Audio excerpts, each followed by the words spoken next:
How you doing, Niclas? I'm good, man. How are you? Man, I'm doing really well. Where are you?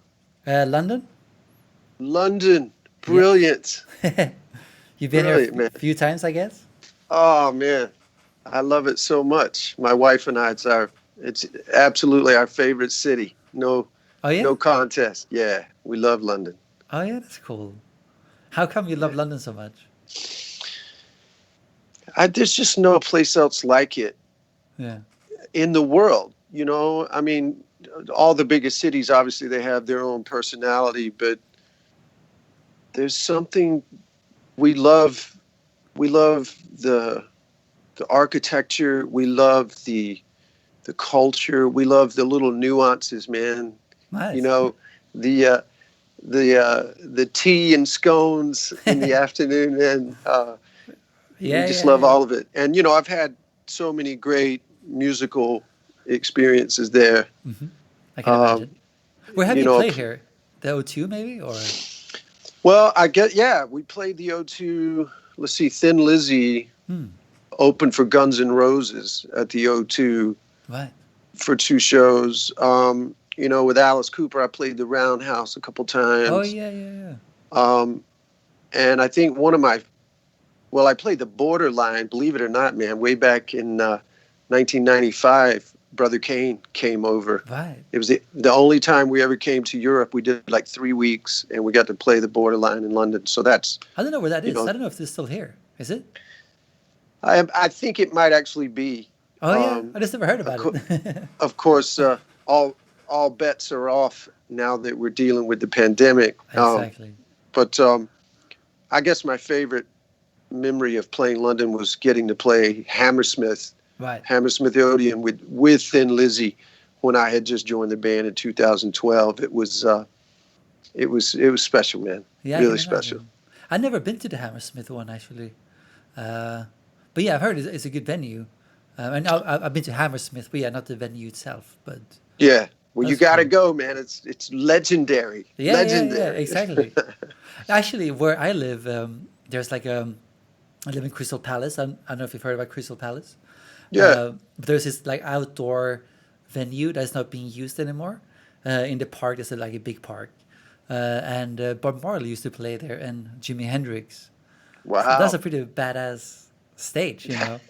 That's that's some very badass history for sure. Exactly, exactly. Crystal Palace Yeah, has man. its, hidden treasures, I guess. Um, Well, so much music that I was a fan of, certainly as a kid, and particularly Zeppelin and the Who. hmm, London was such kind of a part of their story, and then even Thin Lizzy, really, man. Even though the band was from Ireland, uh, you know, I I really became a fan of Thin Lizzy during the classic lineup when Scott Gorham and Brian Robertson were on guitar, hmm. and I just know London obviously played an important role in their success in the UK and all of that. So Exactly. and then of course you get into like Judas Priest and Iron Maiden. Again, London was an important part of their touring history and the bands coming together. So Yeah, I mean, lots. it's so cool to like reading about Metallica's history, for example, or bands from the U.S. how much they were influenced by the British bands, and then how they took it to a different level. But yeah, everything sort of started here ish. It feels like. No question about Hmm. it, man. No question about it. I mean, I guess the history about kind of the back and forth, the exchange between American blues, Hmm. American jazz, and then how the Brits took that, and did new and exciting things with it. Certainly pop music. But I do kind of think, I feel like Great Britain in particular deserves credit for, the metal, certainly with Sabbath Hmm. and Zeppelin and that kind of thing, man. Uh, Exactly. I don't know, and I guess for me, all of that stuff was in my head when I first went over there. It's like, oh, we're going to London. This is where it all happened. Um, it's I do wish that Brother Kane could have performed there more, could have toured over there more. Um, we came out at a time where music was in such a huge transition, rock music. Right. Uh, in 1995, like Nirvana had changed the world.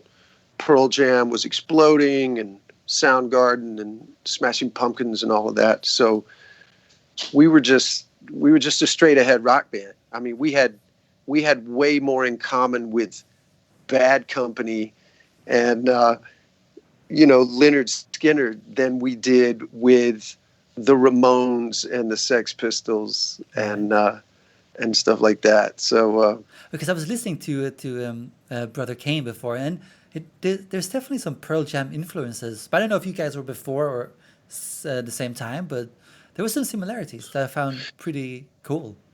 well, I take that as a compliment for sure, man. Our first record was a little more rooted in like blues rock. Right, More, yeah. it showed more of our southern thing, but with some heaviness. We were very much influenced by Guns N' Roses. But Niclas, there's no denying that between putting out our first record in '93 and the second one in '95, I mean, we were paying attention, man. We were swept up in how special the Seattle bands were as much as anybody. So, yeah, I listened heavily, really, to the second Pearl Jam record, the album called Versus. Right. Man, I had that on repeat that entire, whenever that came out. I guess the first album came out in '92, and so I think Versus came out in '94. Heavily influenced, and it really. I know that Eddie Vedder's lyrics. So you got to remember, man, I was a guitar player. That's all I wanted to be. I wanted to be Eddie Van Halen or Scott Gorham when I grew up. And so when I got behind the microphone and started singing as well, I had a lot of catching up to do really fast. Right. So, I was looking for, I guess, lyrical, almost guidance, if that makes sense. But did you sing in Brother Kane too, or was it only guitar? Oh, you sang too. Right. Yeah, I was the lead singer. Yeah, Right. so like the previous decade playing in, 6 or 8 different bands. And, again, man, it was just guitar. I was consumed with that and I was focused on that. So it's quite ironic, I guess, that the very first band I sang for as well as played lead guitar, that was the band that got signed to Virgin Records, and we put out, we were on the radio and touring and all that. But like I was saying, I had to catch up really fast. So Eddie Vedder, Chris Cornell, especially those two guys, I really paid attention to just their subject matter.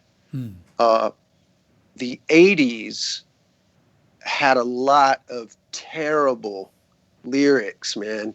From rock bands that were considered rock and roll. Terrible, just terrible, man.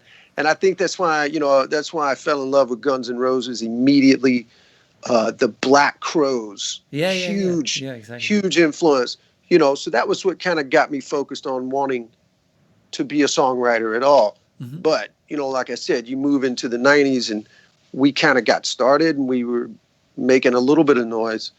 But to this day, man, I think Eddie Vedder is such a soulful lyric writer. Obviously, his voice is special, but man, his lyrics have so much heart, and it just it inspired me to look at the world differently, maybe than I had before that. So it's interesting. Yeah, it's interesting that you said that because right. You can tell, man. I love that music, and I'll never deny. I mean, that's also something I noticed about you doing my research is, but maybe I'm wrong, but that it seems like you've always strived for authenticity, where you've tried to maybe be like other bands or other, whatever stuff was going on at the time, but that you always came back wanting to be yourself rather than trying to be something that was hip. Is that right? My perception, or Yeah, yeah. And and that again, goes with Eddie Vedder, I guess too, because he's well, like that, I guess. again, man, that's I take that as such another great compliment. Thank you. I mean, the word authenticity is very important to me. Hmm. Um, and Niclas, I've been really fortunate to play with some great musicians, and not just people that were good players, but people that were a little more developed or formed in the way they saw the world. Hmm. Not just the music they listened to, but the books they were reading, the movies they loved. And I grew up in just the smallest of small towns in very rural Alabama. Was it And Birmingham or well, no. I grew what? up in a small town about an hour and a half north of Birmingham. What was it called? That's where it was called Geraldine, What? Geraldine, Alabama. And um, like our school had all 12 grades in one building. That's how small it was. Right. And man, I just wasn't exposed to these worldly things. I had never really been anywhere, and so I had a very, very narrow view about a lot of things. Right. It was great to grow up there. I learned a lot about hard work and all kind. There were positives, but man, it wasn't until I moved to Birmingham in my I had just turned 20, Hmm. and so that opened my eyes, man, because you would start meeting people in the bars and talking about all the things I mentioned earlier. So it got my wheels spinning and thinking in a different direction. But yeah, man, I was lucky. But I what exposed played you with to music in that small town? Then was it radio? well, to start with, really, it was my parents. Both my parents love music. They do to this day. And it was just always in our house. My dad played a little bit of guitar, for fun. Hmm. My mom, great singer. She had sang in church as a kid, and she sang in the college choir. And, listening to the radio for sure, pop radio. My dad was into a lot of country music as well. The classics, Hank Williams and Merle Haggard and Willie Nelson. And so, man, I was just getting all this stuff. So you take that love of music, and then, we discovered Kiss in like the late 70s, Hmm. like so many other 13, 14-year-olds, and they were like comic book heroes. We were like, wow, they're blowing up things and they have Les Pauls. Wow, this is great. So it kind of, I think that there's no denying, that added to our enthusiasm. But then, Aerosmith, Zeppelin, even, Bad Company, the Doobie Brothers, that was starting to kind of form me. And you would hear these great players and great singers, Paul Rodgers, Steven Tyler. And then Van Halen arrived for me in 1979 and just Right. changed everything. Yeah. Listen, man, I saw Thin Lizzy in July of 1979 open for Ted Nugent, and then I saw Van Halen, I think, like 6 months later. Right. And Niclas, what else did I need? Well, yeah. Those two bands, man, I was on my way after that. Definitely. But yeah. Go ahead. I'm sorry. Yeah. I just wanted to say authenticity. Mm-hmm, mm-hmm. Paul Rodgers, Steve Marriott and Humble Pie, Jimmy Page as a guitar player, Joe Perry as a guitar player.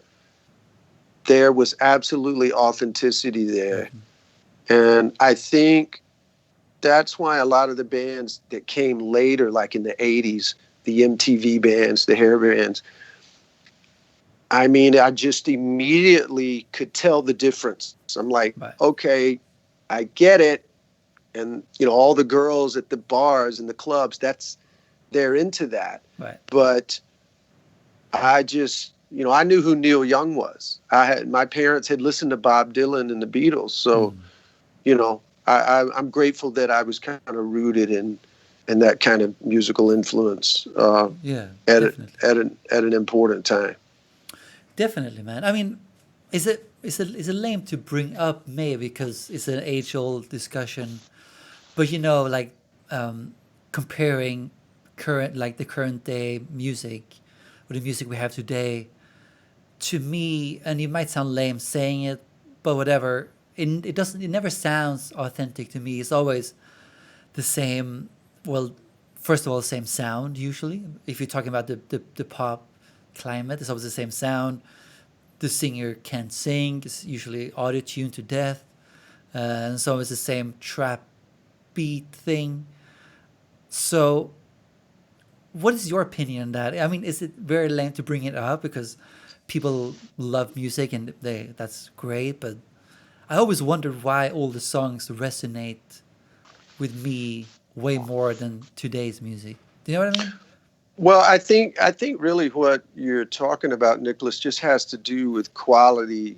You know, the quality of the songs, Mm. the quality of the presentation.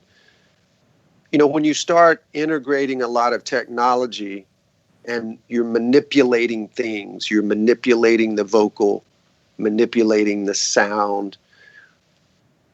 Again, it's that word authenticity.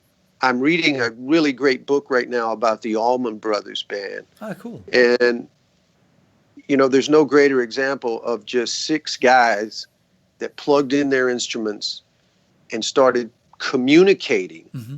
And each guy had he brought a different sound, a different style, different influences, but they were so committed as a unit to communicating with each other. And then ultimately it helped them communicate with the audience. I just think that's as classic as the invention of the wheel or, running water. Uh, you're just never going to beat that. And so I guess to your point, the challenge for newer music is that, live rock and roll, electric guitars, drums, songs, singers expressing themselves. It's just been around so long now, man. We're into the 50-year stage.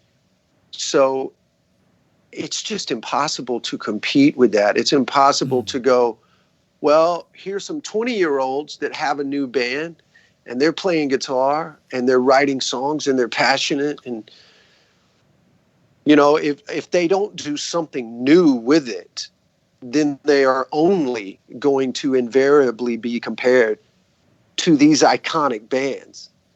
And I think for me, Nicholas,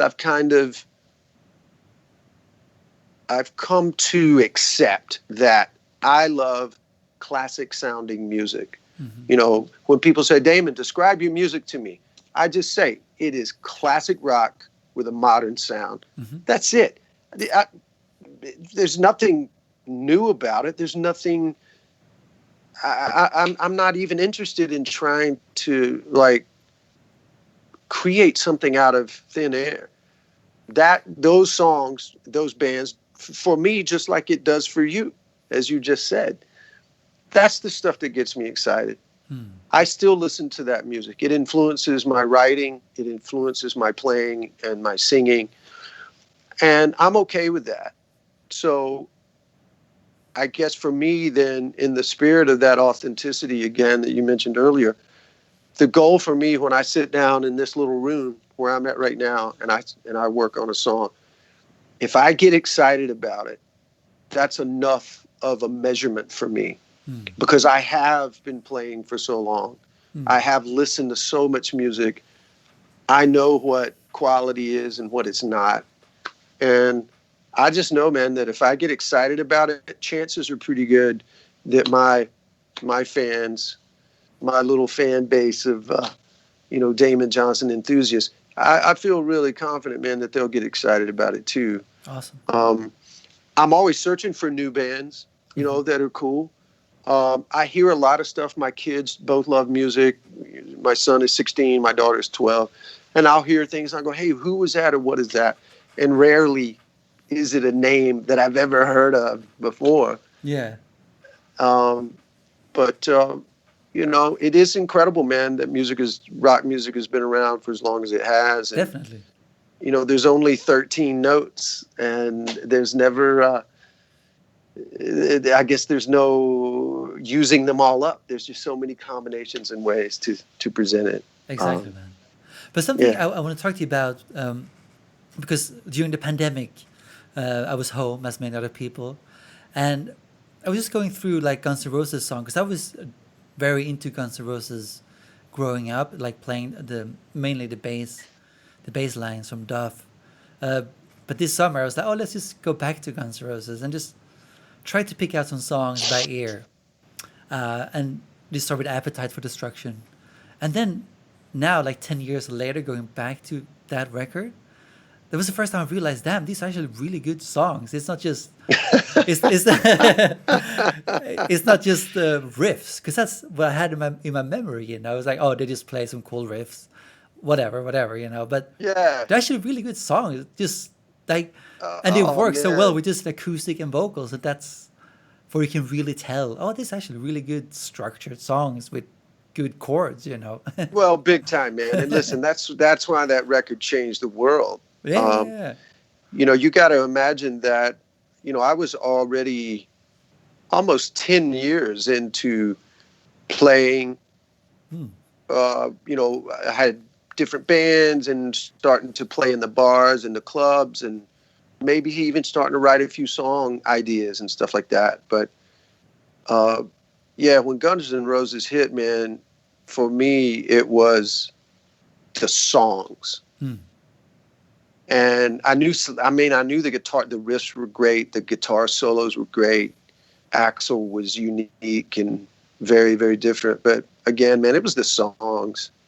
It's the songs. Man, I'm thrilled when anyone wants to talk with me about my new record or my gear, what guitars and amps I'm playing and all that kind of stuff. But really and truly, Niclas, it just always comes back, always, to the songs. That's all I care about, man. There are better singers, there are better guitar players, there are better bands, than mine. But I just know that when me and the guys are fired up about a new piece of music, that we're just going to bring our experience and passion to that song. Um, Guns N' Roses, man. Appetite for Destruction. I I might have never gotten out of Birmingham. Seriously, had it not been for that record. Man, I had played in like house bands, bands that would play 4 or 5 nights a week, Niclas.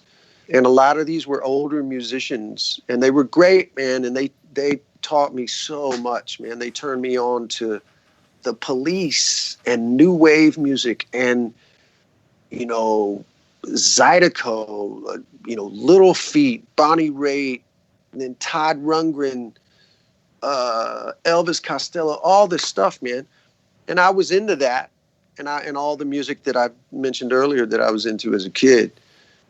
But brother, I remember where I was the first time my drummer at the time, Eddie Boyd, he put Appetite for Destruction into the cassette player in his car. He goes, dude, check this out.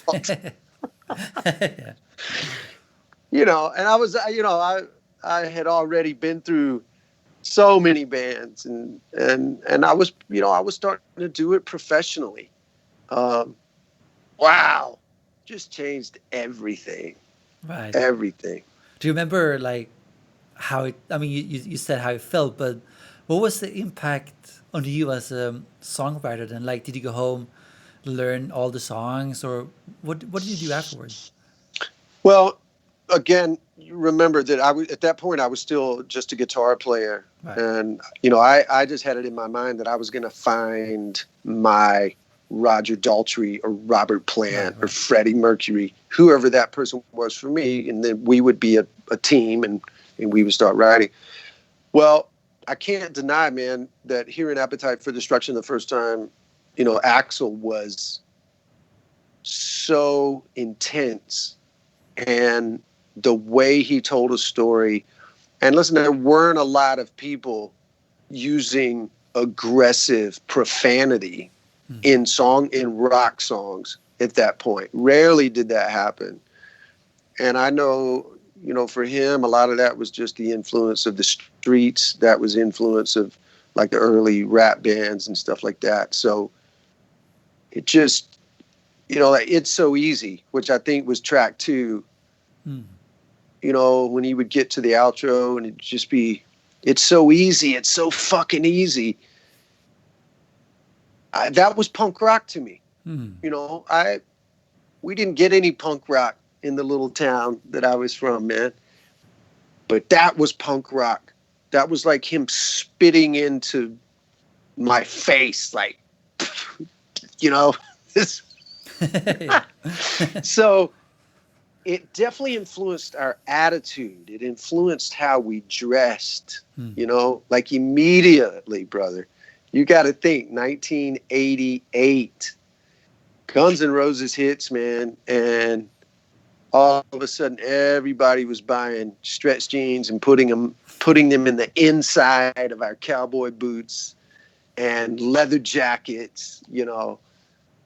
It just became a gang.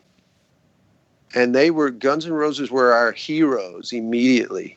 I had no idea that Slash was the same age I was. Right. You know, I had no idea that Axl was from Indiana, of all places. He might as well have been from prison somewhere. Yeah. You know? Like, this guy is pissed off. You know, wow. So the energy, I think, was as big of an influence as the songs were, too.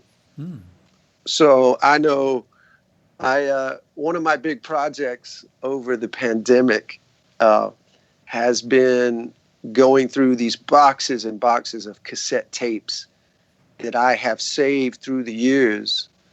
You know, bands that I was in, some of my first songs that I ever wrote ever. And it's been, and like backing them up, you know, putting them onto the computer, loading them into, you know, so I can save them, because the tapes they're starting to fall apart, man. They're so old. But it makes me laugh, you know, hearing some of the old live recordings from the clubs, and there's no question you could hear the transition between 1986 and then 88. You know, you're starting to swear more over the microphone, and you know, maybe too much Jack Daniels. You know, at the show. It's like those Guns N' Roses guys were an influence, both good and bad. Right. You know, at that time period. But a little footnote about Guns N' Roses, Niclas. When we had our development deal for the band that ultimately became Brother Kane, when I got behind the microphone, and you know, I needed to write a lot, and my record company was very patient, and they would fly me to California, and they would get me co-writing sessions with different people. Well, man, 2 of the people that I was so fortunate to write with and cross paths with were very, very, very involved in the Guns N' Roses circle. Right. One was a guy named West Arkeen. And if you look at Appetite, West is a co-writer on It's So Easy. And then I think he had co-written 3 songs on the Use Your Illusion records that came out later. Right. And then the other was my friend to this day, Dale James. Right. Dale was, he's still like one of the tour managers with GNR. And, but Dale's a great writer. He is the guy that basically wrote the storyline for that November Rain video. Right. And Dale's written books and poetry. And I was just really lucky, man, you know, to cross paths with those guys. And it was because they were a part of Guns N' Roses that I wanted to get with them. But once we spent time together, they could tell, I think they were impressed with my influences and the way I played guitar and the kind of artists that I looked up to and that were influences with my songwriting. So that's awesome. So it's very cool. But yeah, let's delve into your songwriting because obviously you've done it for a long time. You're good at it. How or what, in your opinion, is a good song? Is it down to the chorus, lyrics, melody? Yeah, what's your view on what a good song is? I think the thing that makes a song resonate with people more than anything else is the melody, the Mm, vocal melody. There are no shortage of great riffs, and you can write lyrically about anything you want, anything that means something to you. But I just find that the melody is the ultimate. I think it's the most important, honestly. I think that's the thing that resonates with people, and that's when they leave a concert or listening to a new song. If it sticks with them, it's more about the melody than even the lyric. definitely, I am like that. You know. Yeah, Yeah. yeah. And so for all these hard rock influences that we've been talking about, I can't overestimate the equal influence I was getting for great songwriters like Joni Mitchell. I mentioned Bob Dylan earlier, Neil Young. Man, the guys in REM, they wrote great songs.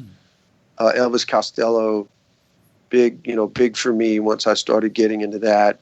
Sting and the Police. Man, those melodies. You take the melody to Every Breath You Take or Allison by Elvis Costello. Man, you could sing the ingredients off of a cereal box and it would be a great song because Yeah, yeah, yeah. that those melodies are so good. So But how no do you question, man. construct your melodies? Do you have a formula or like a common thing you do? Do you start on a guitar, then like do you do the melody on a guitar or piano, or how do you construct your melodies? Well, the older I get, the more years that pass for me as a songwriter, I find that there's less and less of a formula, Nicholas. Hmm. Uh, I might get excited about a riff and go, all right, man, we gotta turn this into a song somehow because this riff is so great. Um, Sometimes it is just a page full of lyrics. Um, I have a couple people that I collaborate with still to this day that they're just friends. They're great friends of mine. We've been friends for years, but they're also proper artists and super creative. And so it's always fun for me when my phone, somebody will send me an email or a text, go, hey man, check this out. What does this mean to you? And it may be mumbo jumbo to them, but I'll read it with a fresh perspective and go, oh yeah, what if we did this? Or I like this line right here. This could be a title. And then I'll pick up the acoustic guitar generally Hmm. much more often than I do the electric. I'll pick up an acoustic and start messing around, maybe singing those words and try to come up with a melody.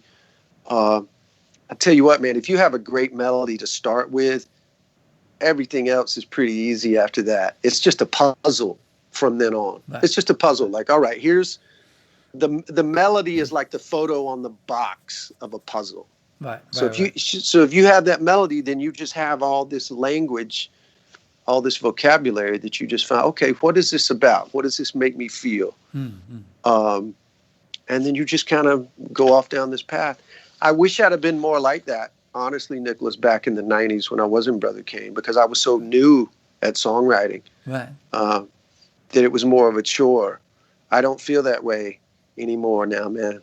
I Hmm. love it. It's like a hobby now. It's like I do it for fun. I write songs because I truly enjoy it, and I'm grateful to feel that way Hmm. about it because I think it makes me a better songwriter. Definitely. But how important is like chord progressions to you? I mean, I know you do riffs and stuff, but how often do you focus on, you know, chords? Although if you do riffs, I mean, you can still think about it in chords in terms of, oh, what should come next, so to speak, you know. Do you know what I mean? How often do you think about songs in that way? Does that make sense? My Yeah, your question? question makes total sense, Right. and I don't think I think about the chords at all. Right, right, I right. think I think that, again, even if it's the melody of a vocal or if it's the melody of a great riff, they will generally kind of guide you. They will, Right. it's like the chords almost sort of reveal themselves. Um, and again, the longer I write, the more I recognize the power of simplicity. I think some of my earlier songs were a bit too complex. I was trying to just kind of cram everything into one song. And I think that's pretty common. I was the same. yeah, yeah. And you're just trying to make sense of it. But um, I've been trying to share some great songs with my kids. We've been together so much this year because of COVID. And one of the fun things is to share just what I call timeless music with them. Songs like Lean on Me by Bill Withers or Everyday People by Sly and the Family Stone. Oh, yeah. Man, if I could write one song like those, man, I don't mean to be, to make money or to be famous. I just mean to know, like, hey, man, I wrote something timeless.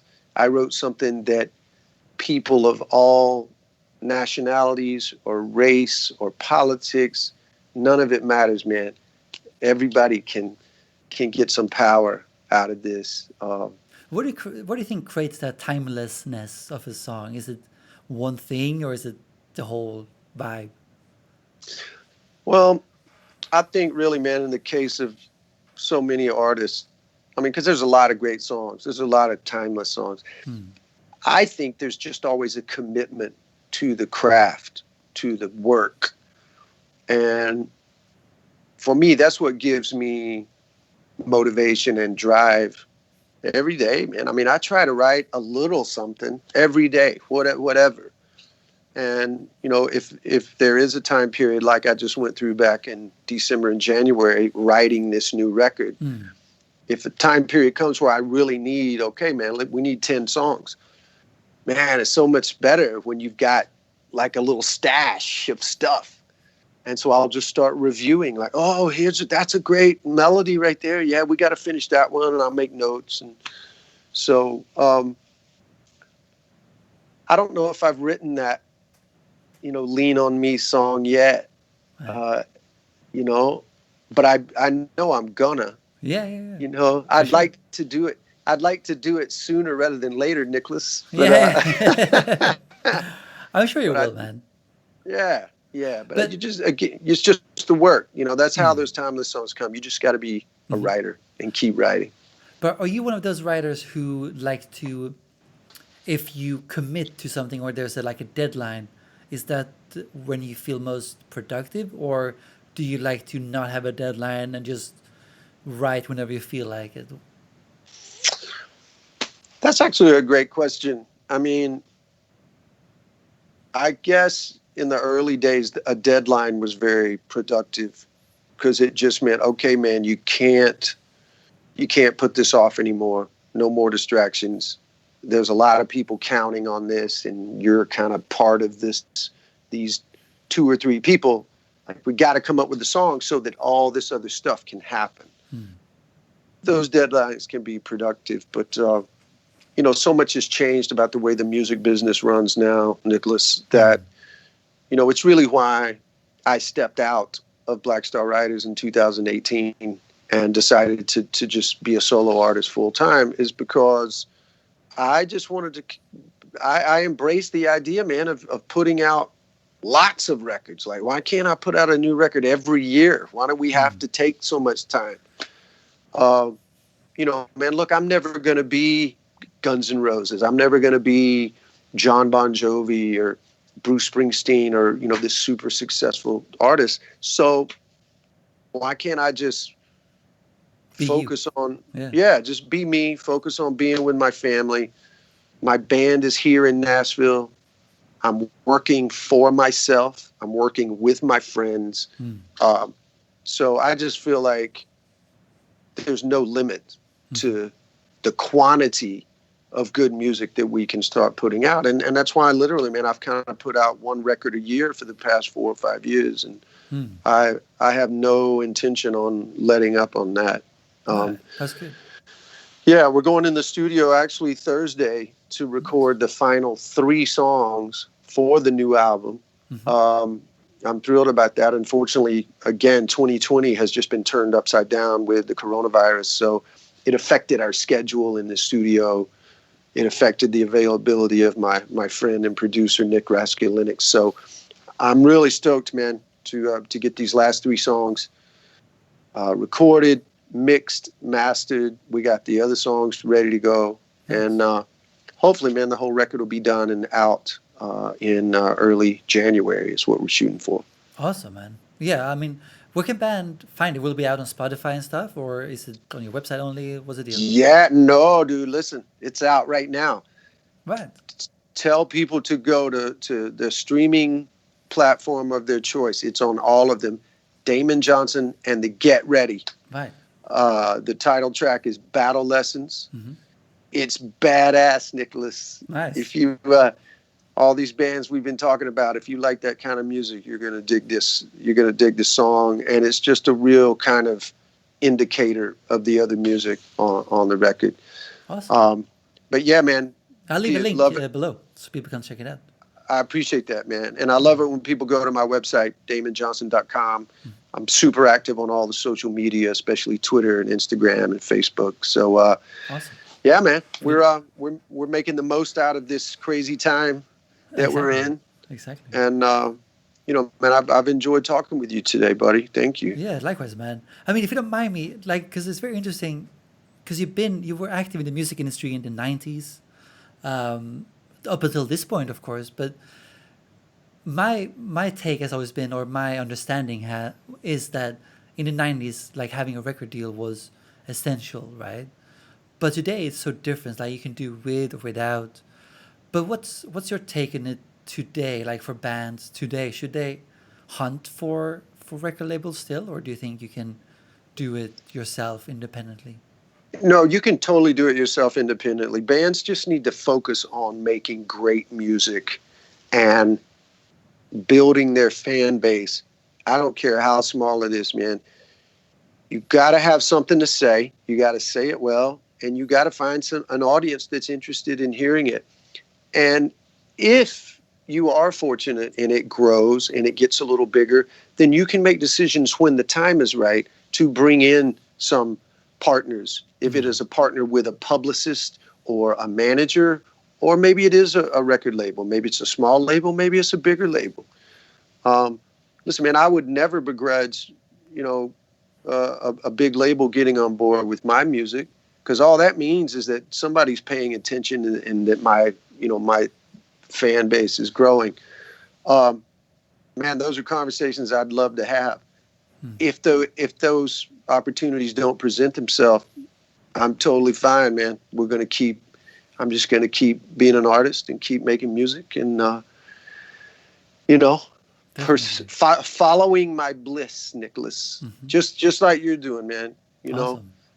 You just gotta do this because you love it. You can't do it as a means to an end. It's got to be because you love it. Authenticity. Authenticity. Going back to that, but also because you've been in bigger bands. You played for big artists. Obviously, Brother Kane. You guys had a few hits, and your solo project. Has there been something, or when you're looking at those different bands, what is the mechanism that drives the bigger artists versus maybe smaller bands? Is there something particular that is like completely different that artists might not think about? I mean, beyond having a bigger fan base, Well, I just think, man, there's some artists that are special, and there's some that aren't that special. Now, you can still be very average, and you can work hard, and you can make up for what you might lack in uniqueness with just, good, solid work, man. Honestly, I think that's kind of the category I fall in.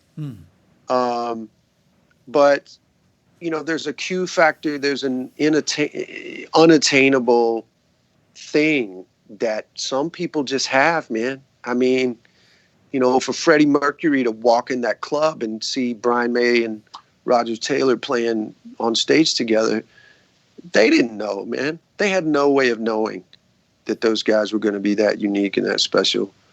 You know, same with all the great bands, man. There was something extraordinary about what they were doing. And if you're fortunate to be one of those artists or to be a part of one of those bands, you're very fortunate.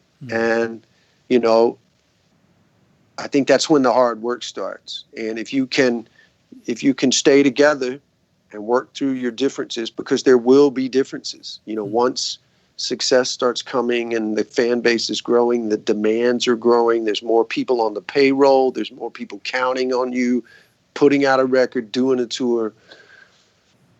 It can be challenging.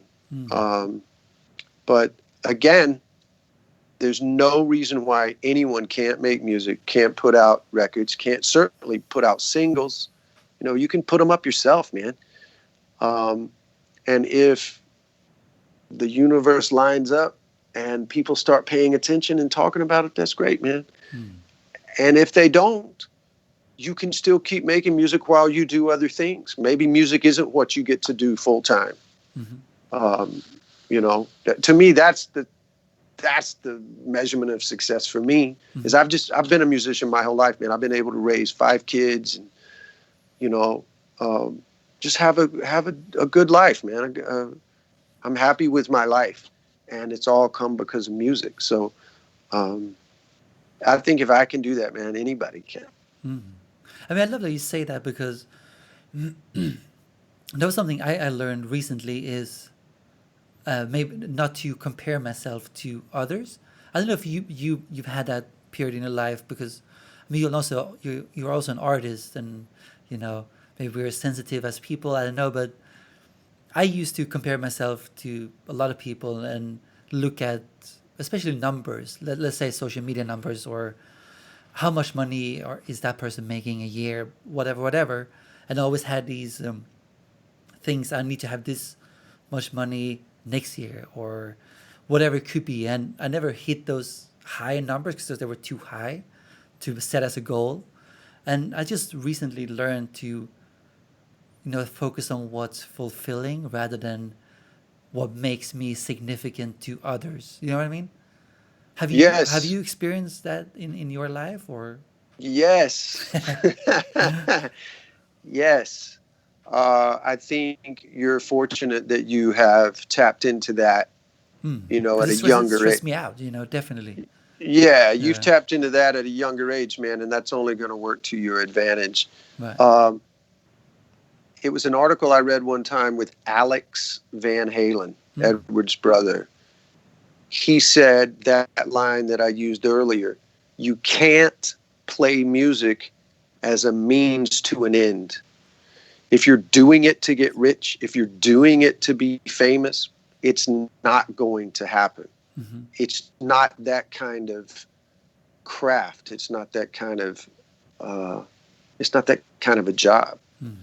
You know, you have to have some talent. You have to have some things to say, and you got to put in the reps, man, to learn to say them as well as possible. It's no different than a professional athlete. You know, here in America, LeBron James is maybe one of the greatest basketball players of all time. That guy works his ass off, man. He wasn't just born tall and strong and he's faster than everybody. No, man, he works at that. So if you've got a little talent, then you got to work hard. Trust me, man. All the legends, they worked hard. Elton John, Eddie Van Halen, current artists, Brandi Carlile. I love her, man. I love her singing. I love her writing. That girl works her ass off, man. And there's never a shortage of things to do.